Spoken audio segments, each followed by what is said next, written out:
यह कहकर उन्होंने साथ आए पुलिस रोबोट नियंत्रक ठीक करने वाले को नियंत्रण कक्ष की जांच करने का आदेश दिया। उसने पूरे नियंत्रण कक्ष की जांच की, लेकिन उसे कहीं कोई गड़बड़ी नजर नहीं आई। उसने इंस्पेक्टर से कहा, सब कुछ ठीक है सर, कहीं भी गड़बड़ नहीं है। यह सुनकर कैलाश इंस्पेक्टर से बोला, क्या अब आप बताएंगे कि यह जांच आखिर क्यों की गई? अभी इंस्पेक्टर कुछ कहने ही वाले थे कि स्वप्निल की निगाह कोने में लगे एक लाल बटन पर पड़ी।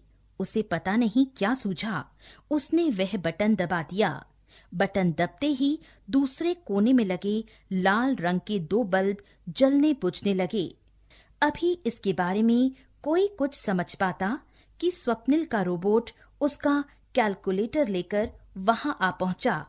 यह देखकर जहां इंस्पेक्टर सहित सबको बड़ी हैरानी हुई, वहीं कैलाश के चेहरे पर हवाइयां उड़ने लगीं। अब तो तुम समझ ही गए होगे कि तुम्हारे नियंत्रण कक्ष की जांच क्यों की गई।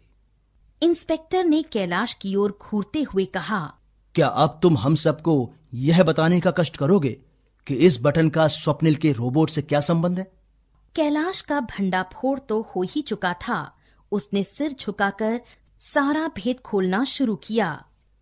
कुछ दिन पहले स्वप्निल के नियंत्रण कक्ष में कुछ खराबी आ गई थी।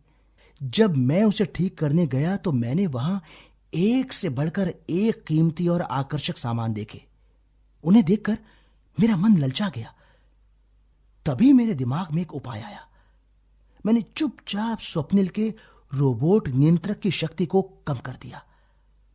मुझे स्वप्निल के रोबोट की आवृत्ति पता थी। अपने घर वापस आकर मैंने स्वप्निल के रोबोट नियंत्रक से अधिक शक्तिशाली परंतु उसी की आवृत्ति का एक और नियंत्रक बनाया। जब मैंने इसे चलाया तो स्वप्निल के रोबोट नियंत्रक ने शक्ति कम होने के कारण काम करना बंद कर दिया और उसका रोबोट मेरे इशारे पर काम करने लगा। फिर मैंने रोज रात को अपने उच्च शक्ति के नियंत्रक द्वारा स्वप्निल के रोबोट को आदेश दे देकर उसका कीमती सामान मंगवाना शुरू कर दिया। चूंकि मैं अपना ये उच्च शक्ति वाला नियंत्रक दिन में नहीं चलाता था, इसलिए स्वप्निल का नियंत्रक दिन में ठीक कार्य करता था। कैलाश की बातें सुनकर सभी को बहुत आश्चर्य हुआ। इंस्पेक्टर ने स्वप्निल की बुद्धिमत्ता की प्रशंसा की।